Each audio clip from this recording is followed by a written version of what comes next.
चुनाव लड़ोगी? बैठ जाओ बैठ जाओ बैठ जाओ। क्यों चुनाव लड़ोगी? बैठ जाओ बैठ जाओ बैठ जाओ। प्रियंका जी महिलाओं ने आज तक का माइक ले लिया है, अब आप बताइए कैसा लग रहा है आपको यहाँ पे? ये माइक भी लेंगी, सत्ता भी लेंगी, और फिर आप सब देखना। माइक तो आगे कर दो, क्या अपने प्रदेश को बदलेंगे। माइक आप ले लीजिए, ये आप ले लीजिए, ले लीजिए। अम्मा माइक लगा दीजिए, दीदी को लगा दीजिए। अम्मा ये पकड़ लो, ये पकड़ो अम्मा माइक। तो नेता समझाए, उसकी जिम्मेदारी है, उसको काम करना है आपके लिए। ये तो उल्टा ही हो रहा है। वो एक सिलेंडर देके कहता कि लो एक सिलेंडर लो, खुश हो जाओ। प्रियंका जी, ये जो महिलाएं मोहब्बत दिखा रही हैं, चुनाव में भी ये मोहब्बत दिखेगी वोट के रूप में? क्यों नहीं दिखे? मोहब्बत होती है, उसको क्वांटिफाई नहीं किया जाता।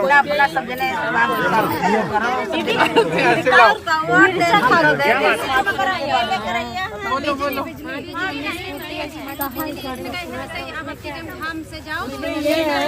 उसमें ये है कि अगर हमारी सरकार आएगी उत्तर प्रदेश में, तो जो छात्राएं हैं उनको स्मार्टफोन और ई-स्कूटी मिलेगी, क्योंकि हम चाहते हैं कि आप आगे बढ़ो। और मैं कुछ लड़कियों से बात कर रही थी, वो मुझे बता रही थी कि सुरक्षा के लिए स्मार्टफोन बहुत ज़रूरी है उनके लिए। तो हमने तय किया है कि 12वीं पास लड़कियों को स्मार्टफोन मिलेगा, और जो स्नातक पास हैं उनको ई-स्कूटी मिलेगी, अगर हमारी सरकार आए तो। खुश हो? क्योंकि हम लोग ना, हम 40% महिलाओं को टिकट देना चाहते हैं। पता है क्यों? क्योंकि जहाँ भी मैं जाती हूँ, मैं इधर पास में उन्नाव है, उन्नाव गई, आप लोगों ने सबने सुना होगा कि वहाँ क्या हुआ। 2 लड़कियों के साथ हुआ, उनका बलात्कार किया गया, फिर उनके परिवारों पे भी बहुत अत्याचार किए गए। किसने किए? भाजपा के, वहाँ पे एक विधायक थे, उनके एक विधायक था, और दूसरी जो उन्नाव की लड़की थी, वहाँ भाजपा का जो प्रधान था उसके लड़के ने किया। ठीक है, तो जहाँ जहाँ हम जा रहे हैं, ये हमें पता। फिर ये किसानों का हुआ लखीमपुर खीरी में, ये किसने किया? ये इनके मंत्री के बेटे ने गाड़ी चला ली किसानों के ऊपर, 6 लोगों को मार डाला। ठीक है, तो इसका मतलब है कि ये लोग जब सत्ता में आते हैं तो कुछ भी कर सकते हैं। और आजकल राजनीति जो है सब जातिवाद पे इन्होंने आधारित कर दी है, धर्म पे आधारित कर दी है। लेकिन राजनीति क्या होती है? राजनीति का मतलब है विकास लाना, मदद करना। अब आपको फसल का दाम नहीं मिल रहा है, आप महंगाई से मारे जा रहे हैं, कुछ खरीद नहीं पा रहे हैं, गैस सिलेंडर 1000 रुपए का हो गया।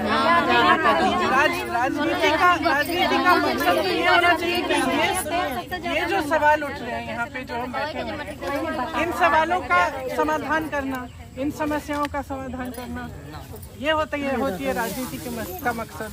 इसका मतलब ये नहीं है कि आप सत्ता में हो तो आप किसी को कुचल डालो, मार डालो, कुछ भी कर डालो।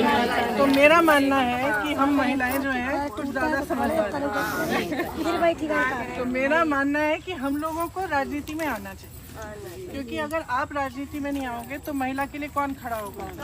पुरुष तो कर नहीं रहे हैं, तो खुद महिला अपने लिए लड़े, वो राजनीति में आएगी, उसे सत्ता मिलेगी, तो वो वैसे भी महिला के और करुणा और होती है, करुणा भाव होता है, सेवा भाव होता है। महिलाएं दूसरों को साथ लेना जानती हैं, हर परिस्थितियों से लड़कर आगे बढ़ती हैं, तो अपनी बहनों की मदद करेंगे। तो मैं चाहती हूँ कि राजनीति में ज़्यादा से ज़्यादा महिलाएं आएं, चुनाव लड़ें, और मैं मदद करूँगी।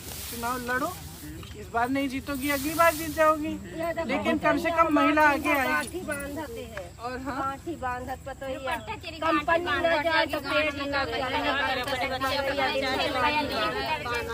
अब मैं लखनऊ में एक मोहल्ले में गई थी, वहाँ बहुत सारी लड़कियों से मिली, सबने खूब पढ़ाई की, लेकिन किसी का रोजगार नहीं मिला, और बहुत मुश्किल से उनको पढ़ाया, बहुत मुश्किल से उसका ITI कराया, ये कराया, तो ये समस्याएं जो हमें सुलझानी है। हम इसी जाति और धर्म और इन चीज़ों की राजनीति के दायरे में हम फंसे रहते हैं, तो इससे हम निकल नहीं पाएंगे। आपको नेता से पूछना चाहिए तुम कर क्या रहे हो हमारे लिए।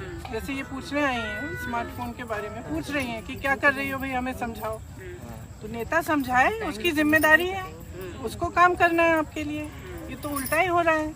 वो एक सिलेंडर देके कहता कि लो एक सिलेंडर लो, खुश हो जाओ। क्या मतलब है? हम तो 3 सिलेंडर दे देंगे, लेकिन काफी नहीं, काफी नहीं। लोगों को पैरों पे खड़ा करना है, एक सिलेंडर पकड़ाने से नहीं होगा।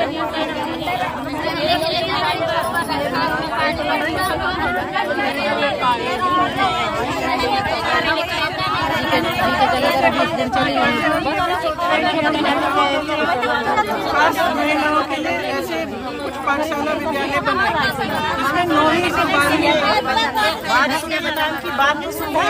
जैसे हम अगर हमारी सरकार आए तो कुछ ऐसे विद्यालय बनाएंगे हम 9वीं से 12वीं तक, जो सिर्फ महिलाओं को सक्षम बनाने के लिए। उसमें पढ़ाई होगी, लेकिन उसमें फिर आपको ये भी सिखाया जाएगा कि आप अपनी सुरक्षा कैसे कर सकती हो, आपको नौकरी कैसे मिल सकती है, कंप्यूटर कैसे चलाना है, ये सब भी। तो हमारा एक अलग ही घोषणा पत्र है महिलाओं के लिए, एक अलग बनाएंगे, वो कुछ दिनों में हम लोग निकालेंगे। उसमें बहुत सारी महिलाओं के लिए घोषणा